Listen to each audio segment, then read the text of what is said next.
psychotic alien. He's an acid atheist.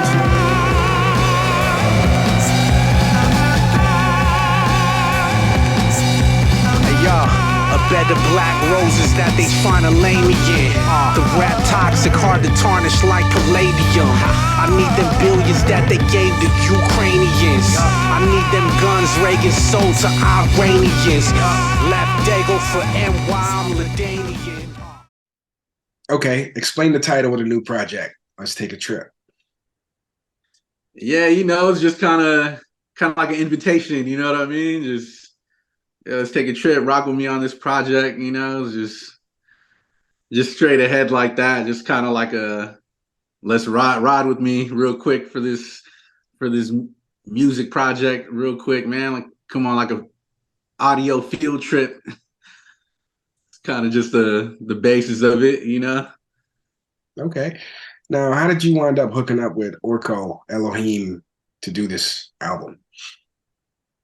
Man, like I kind of grew up like under Orko, man, like as a kid, dude. Like I've known Orko since like the 90s. We've done music over the years too, man, like, but it was mostly the opposite. I produced some tracks for him. I just known Orko like damn near my whole life, man. But we've been reconnected and stuff, and he sent me a bunch of beats a while back, and I just finally had some time to really like sit down with the beats and really just try to like. I rocked one, and I was gonna use one for another project I was working on, and then he had sent me a few other ones, and I was like, you know what? I'm gonna just do a whole project with all his beats, man, and that's where I got here. Like I did a bunch in like within a week. Pretty much completed this project within a week, man, and I was just like, oh man, I might as well just drop a whole project like produced by Orko. Okay. A lot of the songs on the album don't have prominent drums. Was it difficult to rap over those type of beats? Did you purposely choose drum or songs without drums or with quiet drums? Nah, that's just what he sent through, man. I was just kind of working with what he sent me, man, of like, okay, this is what Orko sent me to rock on. Like, let me try to like zone in on these, man, because there was a couple where I was like, I don't know how to catch it, you know what I mean? And then I just kind of was just like more trying to like, okay, this is what Orko sent me. This is what he wants me to. He thought I'd fit on these, so I was trying to make him work, and I try to just do the best I can to rock with him, man. Like yeah, this is what the homie sent me. Like lock in on these, you know what I mean? Wasn't really a choice of like, hey, send me stuff with no drums, or it was a little hard for me to catch some of those, but I was like, all right, like I got it now, and like this is gonna be cool. Was there any like correspondence? Did you guys talk about what you did, your vocals and stuff? Nah, he had sent me like these beats. Did one track. He gave me the beat for San Diego Gold a while back, and I had rocked that. And I was like, over time, like, yo, send me some more, man. And then he sent me like, he had sent me like 6 other beats, I think. Maybe 7, maybe the rest of the beats for the project. And I was kind of sitting on those for a second. And I think he just wanted me to maybe like rock a couple of them. Like, yo, you like any of these? And I was just like, I'm gonna just rock them all. And I just sent him through him. And I'm like, hey, I'm dropping. You know what I mean? He's like, yo, you recorded all those? I'm like, yeah, man. Let's do this. I just had a week of free time, kind of. And I was just ready to rock those, and I was just like, I'm gonna surprise him. So I just rocked them all. He was pretty surprised. Like, yeah, you rocked them all. I'm like, bro, I'm about to drop all these too, man. Like, let's go, man. Like, I'm rocking every beat you sent. I didn't really try to leave anything off There might have been one I didn't record to, but I was already feeling like I had enough for a project at that point. I'm like, this is it. This is the project right here, man. I'm gonna make this. I got the artwork. I'm gonna space it out and just drop, you know. Yeah. Which he was pretty happy with. Like, you, all right, you did your thing. Like that's the project. And I was just like adding little things here and there after the initial rough drafts I sent him, just kind of rounding things off, finishing, adding a hook or something, or adding an extra verse, and wasn't really a lot. It was just I had the beats, and I just was figuring like, you know what, I'm about to just rock every beat he sent me, like whatever he sent, you know, I'm gonna just kill that, because if that's what he sent, the options, I'll take all the options. You know what I mean? Like I'll rock them all. Yeah. You mentioned San Diego Go, and on that song, you mentioned how Martin Luther King was jailed in Birmingham, and you question why people pledge allegiance to the flag. What would you say to those who believe that America has improved since the civil rights era, and we should be proud of the progress that we've made? Man, there's things for the within the people maybe that we could be proud of each other and different things, but a lot of those things from back then are still there in place, man. They're just like camouflaged a little different, you know what I mean? And it's like, what are we holding pride in? Are we holding pride into the system, or are we holding pride with each other, with the community of the people, you know? And that's the kind of, I could see it could go both ways, you know? And that's what I'm kind of questioning of like, well, what are you proud of? Are you proud of us, how we're growing as a people, or are you trying to be proud of this establishment that the people aren't really a part of, you know? Are you just following and enforcing that system? Or are you proud of us, which is that's something I could agree with, you know, like as far as the people and us and the community, there's things in that to be proud of. But as far as the establishment and the system we're working within, that's kind of something I'm more questioning of. Well, why are you proud of that? And there's things that maybe it's not that era of stuff is just encoded differently to us now. You know what I mean? Yeah. I'm just playing devil's advocate because I know there are people who blindly just love America and don't say anything bad about it. And they might see this, and I want them to think twice because, you know, things ain't sweet for everybody. Yeah, I feel you. And yeah, we have come a long way, but things ain't sweet for everybody. Yeah, sure ain't. I think from the time we're like little kids, you know, like the Pledge of Allegiance, it's just like drilled in us to like blindly pledge allegiance to this flag, to this country. And Right. if you mention anything negative that this country has done, it's like, oh my God, how dare you? I mean, you know, look at where you are now. You're not a slave anymore. Or you know what I mean? You get that. Right. Yeah, those are the things that are like, well, why? Yeah. Why you got pride? You got pride in that? You know what I mean? Or that's I feel you, man. And that's the thing. Things got to be questioned and things got to be addressed to really grow. It's like those, like I said, all those old rules and system of things are still there. It didn't really change. They might have just like moved the camera a little bit to make it look like it ain't there. Like it's off screen. You know what I mean? Like it ain't in the lens, but it's still what's really mainly around surrounding us. You know what I mean? And that's the thing people really got to address, and they kind of just want to brush it under the rug, and it might make people uncomfortable, man. But like all these other things are making all the rest of us uncomfortable, you know, and we gotta pretend it ain't there, and that ain't really something I'm interested in, you know. Like things got to be addressed and spoken on, and there got to be accountability to really have pride in the whole thing in general. Otherwise, it's like Nah, you know what I mean? Like, nah, we things got to get spoken on, and it can't just get brushed off to the side. Like, oh, that was back then, and it's like, nah, that's still what's controlling the situations now at hand. You know? Change is uncomfortable. Um, if you look at this country, it's like these same people would tell protesters to like shut up, be quiet, shut up and dribble, whatever. But they celebrate like a revolt because the taxes on tea was too high. You know what I mean? Like it's Right, it's right. like we had a revolution because they got tired of paying taxes, or like that's just how things go. Somebody has to speak up to bring about change for the better of the majority of the people. Civil rights movement, Civil War, uh, Revolutionary War. It's just how things go.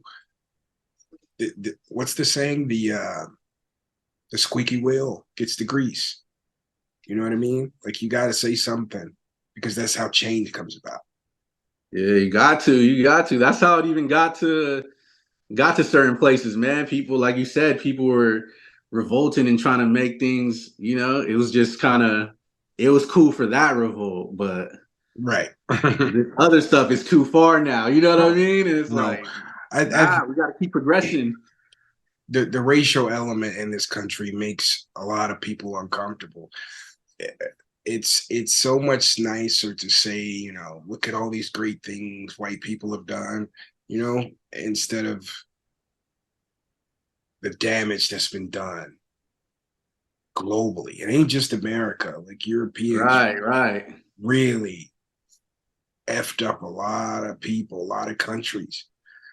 And you see the results today. But I think it makes them uncomfortable. So don't talk about it.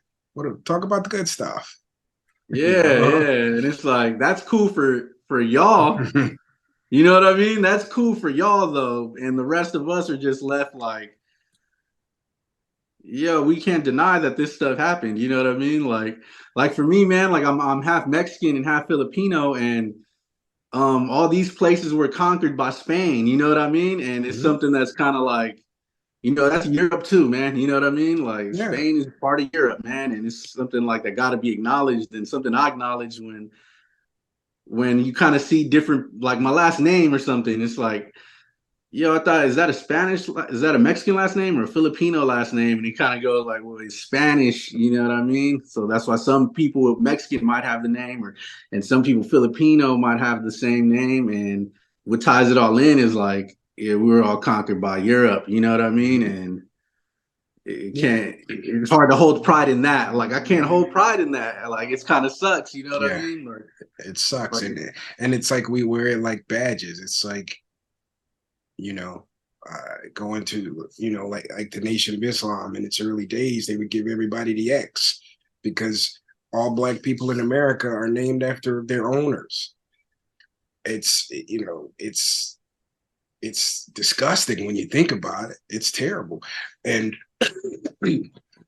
excuse me, you think about we could go on and on. This man, we could go on and on, but um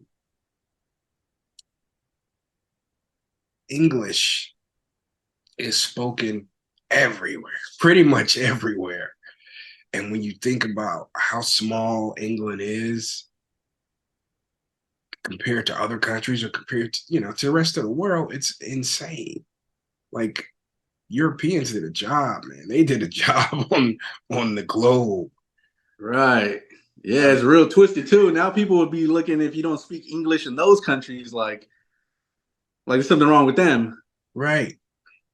Like, yo, why everyone got to adapt to this English system? You know what I mean? And It's yeah, it is twisted, man. It's all like crazy mind game. It's like a psychological like warfare, man. And yeah, real twisted stuff, man. I feel you. yeah, yeah. The Sun. That's my favorite joint on the album. Why does the face of death resemble Taylor Swift? You know, like yeah, you know, I kind of said that on some like it might it almost ties into what we were talking about of like, things are good now, and it's like trickery, you know what I mean? Like, you let they're trying to frame it might get framed a certain way, man, but it ain't what it seems, you know, and that's kind of what I was really getting out with that line of you might think something is stereotypically like looks good or something, and it's something else. It that don't look good to other people, you know. Like some people might not like that visual, you know. Some people might think that's a good visual. Some people might be like, "Yo, I don't want to see that." You know what I mean? Like that.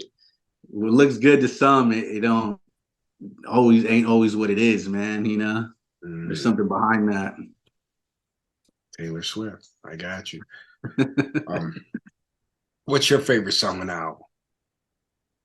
Oh man, honestly, the favorite one I did on there was the water structure track, man. Just because it was like mad different, I didn't even know what to do with that beat.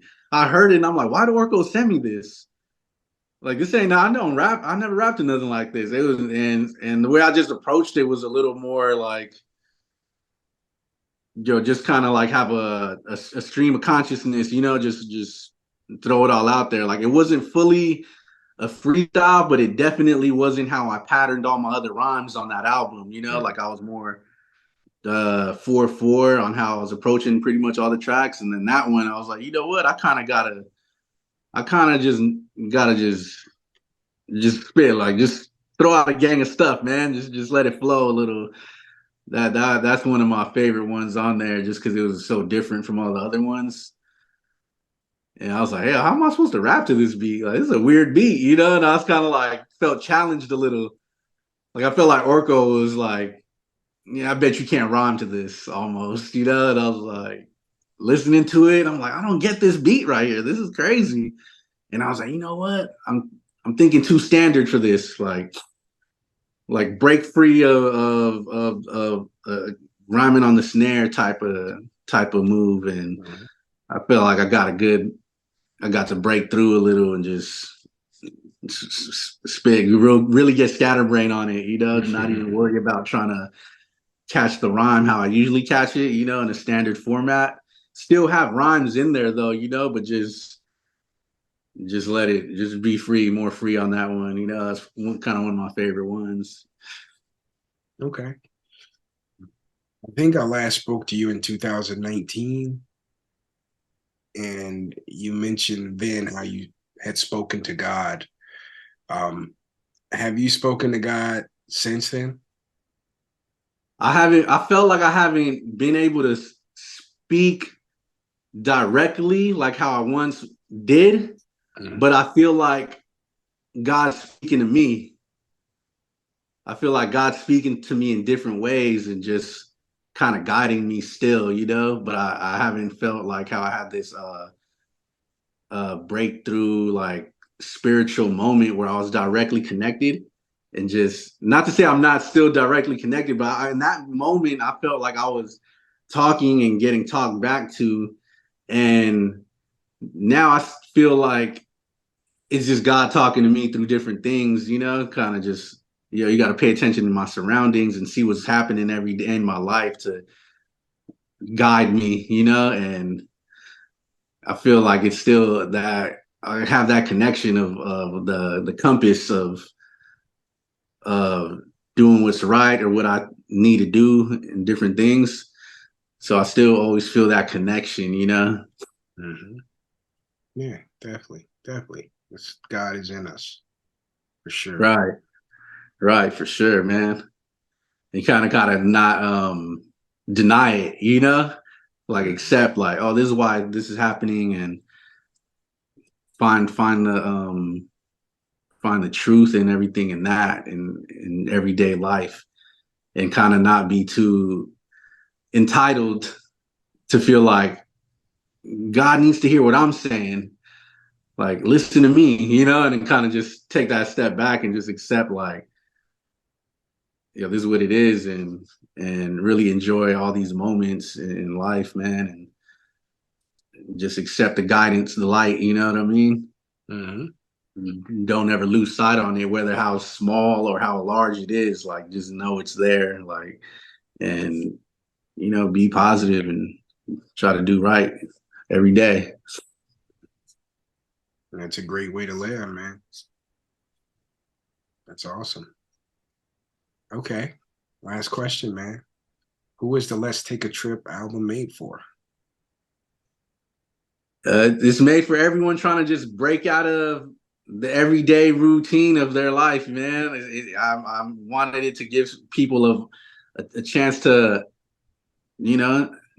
hop out of your everyday reality, come ride with me. You know what I mean? Like, if you're just living stuck in your daily routine of working and wake up, work, go back to sleep, wake up, work, you're like, bump this one to kind of just leave that spot for a little bit. You know what I mean? Hop in these crazy worlds I'm thinking of. You know what I mean? Hop on the magic school bus with me. You know what I mean? I wanted it to be for people to just see things through my eyes, or hear things through my ears. Kind of just break off from your normal everyday thing. I wanted people for anyone who's just trying to break away from the normal. Like, hop into this little trip real quick, man. I'll get you right back into your normal world, but come out here with me real quick. Take a ride. Yeah, let's take a trip. Like, let's do this, man. Yeah. Come rock with me real quick. I get it. All right, Scatterbrain, man. Thank you for joining the Real Hip Hop. Yo, man. Every time, man. Thank you for chopping it up with me, man. Once again, I'm sure we'll chop it up again down the line, No doubt. Definitely. Yeah, right, man. Yo, peace, man. Peace. Peace. RLK Drum Wars. Flying dirty, I'm a San Diego Gore. Flying dirty, I'm a San Diego Gore. Flying dirty, I'm a San Diego Gore.